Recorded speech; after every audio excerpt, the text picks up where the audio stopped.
So, continuing the sets of the Wreck 'n' Roll collection brings us to the oldest mold used in this subline, this being the Twintwist mold from 2016's Titan's Return, a line that from what I own and understand was pretty good. It had some good engineering overall, some solid aesthetics, and numerous gimmicks spanning across every size class. However, the line-wide gimmick was that of the infamous Titan Masters, a modern spin on the classic Headmaster toys with interchangeable Titan Masters that had compatibility with all aspects of the play pattern, such as combining weapons, vehicle mode seating, and of course, becoming the figure's heads. Now, despite these gimmicks being really fun and interesting, does a figure from this era of design hold up against current generations? Well, I suppose the best way to find out is by taking a look at the Legacy Wreck 'n' Roll Collection Diaclone universe Twintwist. So the details on this figure are interesting. He doesn't seem to have the same super robot type proportions that you see on a lot of figures since the War for Cybertron trilogy, which isn't necessarily a bad thing, although he does stand out against the crowd. Also, the direction taken with his sculpted detail is slightly different to how it is now. There's significantly lesser deep mechanical detail, with much boxier surfaces overall. The paintwork here is alright, some of the detail on the chest and knees are applied a little roughly, but it's not horrendously bad, and his face is still painted pretty nicely. The colour choice on this figure call back to the original Diaclone toy from before Hasbro reused the design as a Transformers figure, and it looks pretty good. He has an interesting shade of blue that has a slightly purpley quality to it that I quite like, but the red looks a little waxy and strange in comparison. I'll admit I do prefer the regular Titan's Return Twintwist colour scheme to this with the gleaming white and crisp blue, but this isn't too far a step down from that. I do wish that they'd released a recolor of Titan's Return Topspin in Diaclone colours too though.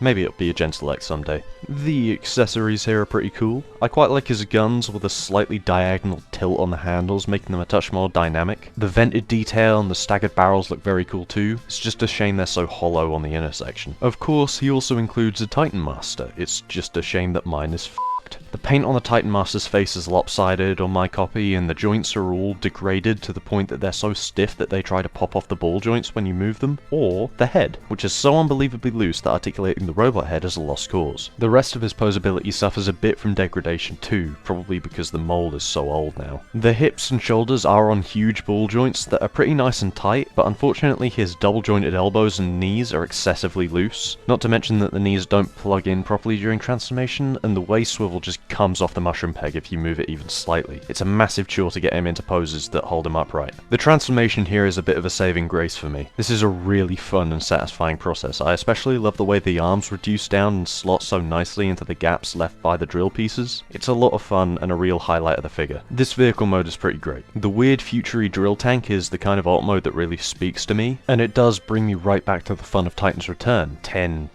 years ago.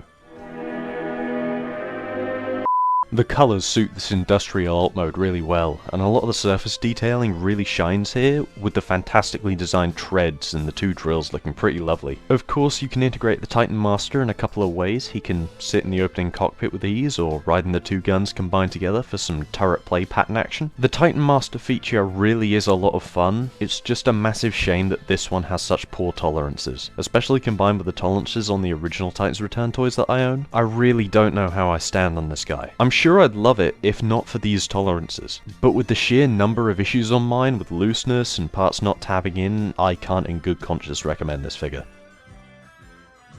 So that's 2 Wreck 'n' Roll sets with major quality issues. Hopefully third time's the charm.